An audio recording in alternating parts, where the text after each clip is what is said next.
Desperate Measures by VVC. Chapter 6. From D. The Quibbler Special Flyer, Monday, September 9th, 1996. Your exclusive source for the official Harry Potter suit account. Mr. Potter has been so kind as to agree to provide our illustrious paper with an official count of his suitors on a weekly basis. Along with the count of suitors, Mr. Potter has agreed to answer a few simple questions each week so that those who might be interested can get to know a little bit about him. This week, our own Mr. Xenophilius Lovegood was curious about Mr. Potter's favorite foods. Feel free to submit your own questions, though we offer no guarantee that they will be asked and or answered. Current count of suitors. 754. Favorite drink. I actually like green tea the best. Pumpkin juice is alright, but it's sweet and I get tired of it really fast. The normal English or Irish breakfast teas are alright too, I suppose. But what I'd really rather have is some good green tea. Favorite food. Strawberry and banana trifle with lots of gooey caramel. Delicious. The remainder of the prior week had been annoying. He was behind on his mail. Several of the teachers were being snooty, and while most of the students for the most part didn't bother him, some people just couldn't get over their gossip-mongering tendencies or their burning desire to ask him invasive questions. Hermione, for instance, was doing just as he had thought she might, that being making his situation her own personal research project. She was forever asking questions of him, demanding information, and then getting angry when he turned out to be unwilling to satisfy her curiosity. She was being constantly warned off by Neville and Lavender. Lavender was turning out to be quite the surprise. Harry had expected to find Neville's company soothing, but Lavender?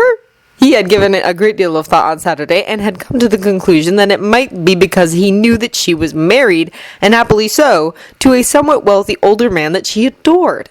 Sunday afternoon, then, he had actually sought out her company and asked if she would like to help him go through the various pieces of jewelry he had received and offer comments. Lavender had been delighted at the request, and Harry had found her comments positively invaluable. It turned out that Lavender was quite knowledgeable on the topic of jewelry. The two of them, occasionally joined by some of the other girls, had spent nearly 3 hours Sunday afternoon talking about the different makes, brands, and styles of the bracelets and pendants that he had received. He had come away from their discussion with a much better understanding of just what it was he had received. A name brand versus a knockoff, a new piece versus something older, a mass-market reproduction versus a custom-made piece. Lavender had been thrilled to realize that she was having a real impact on his courtship evaluations. Harry was making notations on all the appropriate files on whether he found the gift boring or impressive based on what he was learning from her, and had volunteered to sit with him for an hour every night until they had gone through all the jewelry. He had gratefully accepted and resolved to send her a very nice belated wedding present once he was mated or her marriage became public knowledge, whichever came first. Ron was turning out to not be a surprise. The redhead was nearing the end of the deadline Harry had established in his head as to how long he was going to put up with the other boys' snit before chucking their friendship out the tower window. He didn't have time, on top of everything else, to try and soothe ruffled feathers, especially ones that weren't ruffled through any fault of his own, and considering that on Sunday Ron had still been an irritating loudmouth. Well, unless a miracle had happened overnight, Harry was figuring he had one less close friend this morning. Gathering his determination, Harry got out of bed and headed to the shower. Ron stubbornly ignored him as he passed, and Harry sadly but resolutely ignored him back. He finished his grooming and dressing without incident, and, as was his new custom the last several days, walked with Neville down to the great hall for breakfast. The morning's conversation was a bit desultory, everybody being tired despite the weekend from readjusting into a school schedule of classes and homework, and Harry was able to keep to himself until the mail owls came. After the initial deluge, the number of pieces of mail he received each day had decreased, and yesterday he had received only about 100. He estimated he had received a total of perhaps 1,200 letters so far, although he had only managed to get through a bit over 700 of them. At that rate, he'd be lucky to be caught up by the deadline. In what was fast becoming a practiced morning ritual, Harry and his housemates managed to efficiently gather his mail and get it off the table within 5 minutes. It would have been done more quickly, but the stacks were all carefully labeled with a date, so Harry could respond to the older letters first before starting on the newer arrivals. About to return to his breakfast, Harry heard the non-owl type cry of another bird.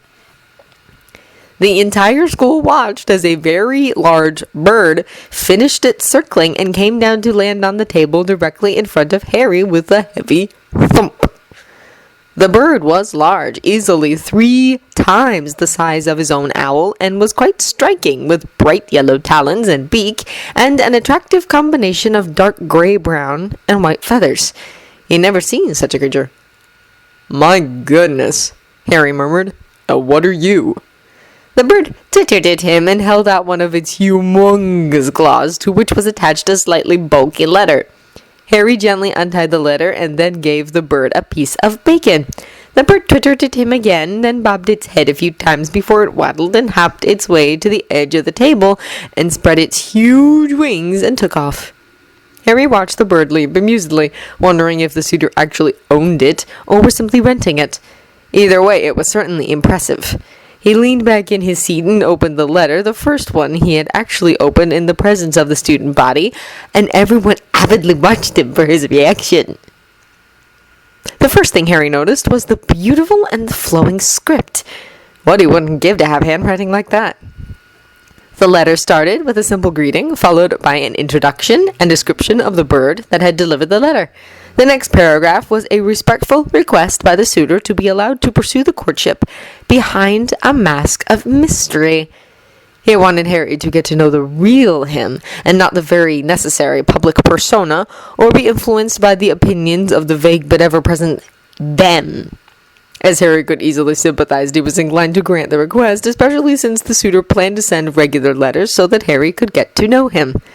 With the letter was a ring, described by his suitor as an all-stringers or falconer's ring. The ring was designed specifically for those who had a lot of contact with birds of prey, and with one command would sheathe the arm it was on in a thin but completely impenetrable glove that would protect against the powerful talons. Harry was impressed with this suitor. He liked practical, and the ring was the only practical gift he had received to date.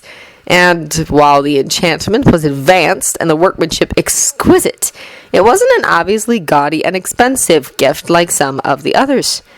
He also liked the tone of the letter. It was respectful and light-hearted, while still containing a bit of wry humor. Plus, the request and proffered solution was reasonable, and had some thought behind it. Harry put the ring on, an action that caused murmurs throughout the hall, then folded the letter, returned it to its envelope, and placed it into his bag. "A scepter manica," he said, and looked at the black leather glove that now adorned his left arm. "Someone sent you gloves?" Hermione asked in disbelief. "A falconer's glove," Harry replied absently and picked up his fork. "It's supposed to protect against the talons of hawks, falcons, owls, and the like." He prodded his fork against the glove hesitantly, then with more force, as he felt nothing but a slight pressure. "Nice," he murmured. "Wish I had one of these when I first got to Edwick. Would have been downright useful, it would." "I've heard of those," Neville said, staring in fascination at the plain black glove. "I've never seen one, though. What's it feel like when it's on like that?" Harry moved his arm around, twisting his wrist, and wiggled his fingers. "Fine," he said in mild surprise.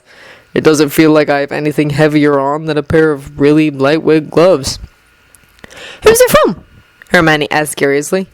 "None of your business," Harry said mildly, flicking his eyes to his friend momentarily before returning to his scrutiny of the glove. "I'm Domenica," he said, and the glove disappeared. "Very nice. I like it." Hermione flushed and said, "I'm just curious, Harry. You never worn any of the gifts you've received as far as I know. I was just wondering whom it was that had caught your attention." Harry nodded, but didn't answer. Despite the fact that the suitor had hidden his identity, Harry knew exactly who he was. He had recognized both the handwriting and the lingering scent. Nevertheless, he was intrigued enough to play the secret admirer game and let his suitor hide behind his little mask. He would see the true face of Draco Malfoy. On the other side of the hall, Draco had barely suppressed a triumphant smirk when Harry had opened his letter right in front of everybody. Pansy, who had recognized the bird, had given Draco a look, but he had just gazed blandly back at her. He had actually had to hide a grin behind a glass of pumpkin juice, though, when Harry had placed the ring on his finger. The rest of the day, especially when he heard of Harry's response, was an exercise in control for Draco. While he may be ecstatic that his first gift had been received so well, it was certainly no excuse to walk around grinning like an idiot. It just went to show where planning and a bit of honest thoughtfulness could get you. He knew his great-grandmother's bird would catch Harry's attention. How could it not? The large eagle caught everybody's attention. With it being so unusual, people would have noticed it even if the bird hadn't been instructed to wait out the owls and announce its presence. Next week's gift, Draco was certain, would also be well received. And as long as Harry didn't keep his comments to himself about it, it would also let Draco tailor some of the future gifts he sent. Not that he didn't have every week from now until the end of the school year already planned out, because he did. But Draco's plans for Harry's summer were dependent on the comments that filtered through the grapevine about next week's present, and so he hoped for some definite feedback. Draco was going to show Harry in no uncertain terms that he not only understood, but also accepted and supported Harry's plans for the future. Albus looked around at the members of the Order of the Phoenix. He had just finished summarizing what he had learned in the past week and was gauging their reactions. He was pleased to see the reactions he had hoped for. There was suspicion, annoyance, and even a bit of anger at Minerva's theories as to the origin of Lily's journals, and there was thoughtfulness and concern over Harry's Veela status and courtships. There was also frustration over the advice he had received from Phileas, Severus, and Madame Maxine. All three had basically said, "Leave him alone." Moody scowled at the table and said, "Albus, did Madame Maxine say why she was surprised at Potter's control?" Yes, Albus nodded. Holmes stated that control such as Harry displayed only comes with practice under the guidance of a tutor. She had never heard of any newly awakened half-Veela mastering their abilities in only a month. So Potter had a tutor, Moody stated. Who? I've no idea, Alistair. Albus replied with a frown. I am certain, however, that this tutor never set foot into the Dursleys' home. Which means that Potter left the premises, Moody said. Albus nodded gravely and asked, Did any of the guards notice anything this past summer? The Order members glanced around or stared thoughtfully at the table. Tonks finally spoke and said, I never saw him outside. I didn't think anything of it since my shift only went until 9 o'clock and I just figured he was sleeping in. Maybe it was really because he wasn't there at all. Albus looked around. Did anybody else notice that Harry didn't go outside? The Order members looked about at each other, but nobody spoke up. Albus said, Perhaps I should rephrase the question. Did anybody see Harry outside at all? Again there was silence. Albus turned towards Moody. Alistair, did you see him? Moody looked thoughtful and said, Yes, I saw him. Or thought I did. However, I think maybe what I was seeing was a construct, a conjured mannequin. He never moved, and I remember checking more than a few times that the boy was actually breathing. But if you're good at it, you can get a construct to simulate breathing. So it's possible that he didn't spend any time at all at his relative's house? Albus questioned intently. Moody nodded his head. Possibly. The position that he was in changed between the times I was there, though, so someone had to either reposition the construct or banish it and recast a new image. Harry must have returned occasionally, Albus said decisively. I'm certain no unauthorized persons entered that house, and there was no unauthorized magic. Also, I cannot see any of the Dursleys agreeing to what you've suggested. Moody shrugged but didn't reply, and no one else had any comments. Where can he have gone? Molly asked worriedly. It's too dangerous for him to be off on his own. Surely he realized that. Moody gave a rueful chuckle and said admiringly, Obviously, he was with a tutor, and I doubt we'll ever know more than that unless Potter tells us himself. If we haven't heard anything at all about Potter being sighted somewhere this summer, then I'd say it was likely holed up somewhere extremely private. Harry would never have been able to stay inside all summer, Molly protested. That boy loves being outdoors. We should be able to find where he went if we ask around. Albus shook his head and said, No, I think that Alistair is right. Olymph said that control of the allure and shapeshift takes a newly awakened half-Veela an average of 200 hours of training each. That's why it takes most of our half-Veela students a full 2 years to master their abilities. With schoolwork and social activities, the children practice only 4 or 5 hours a week. In order for Harry to have the control he displayed, he would have had to practice all day, every day. Well, what happens now? Asked Hestia. Do we help him find his mate? Haven't you been listening, woman? Severus questioned snidely. The boy must find his own mate, and there is nothing we could do. Hestia looked offended and said, I just mean, is there some way we can speed up the courtships or provide candidates? Albus held up his hand and Severus held in his retort.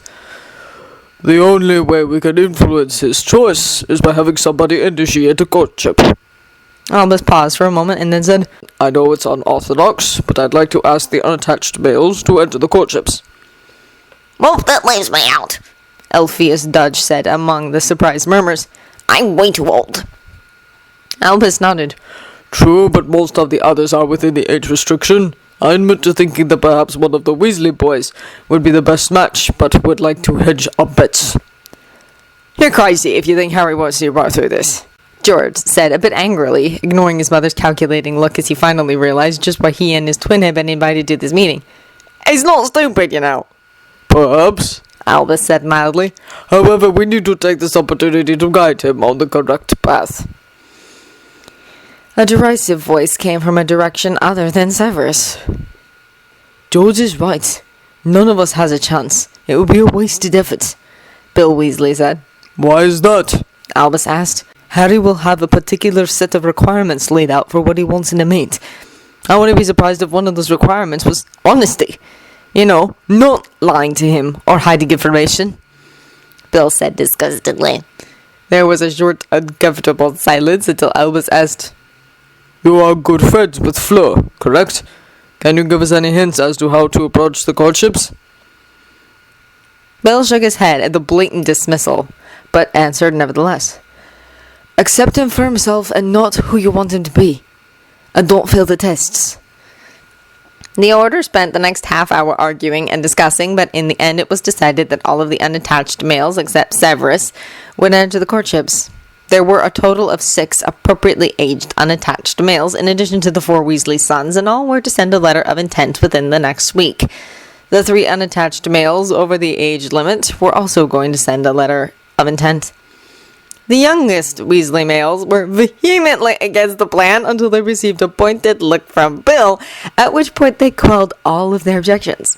They left the meeting disgruntled and quickly agreed with Bill's casual suggestion that they all head to the Leaky Cauldron for a butterbeer. After the 4 were seated, Fred asked demandingly, Well, write your letters, let Dumbledore see them, and forget about it, Bill said and flipped the cap off his bottle of butterbeer. The other 3 Weasleys looked at each other and then focused back on Bill. Why? Charlie asked. Do any of you really want to marry Harry? Bill asked and took a swig of his drink. No, came 3 voices. Then don't worry about it.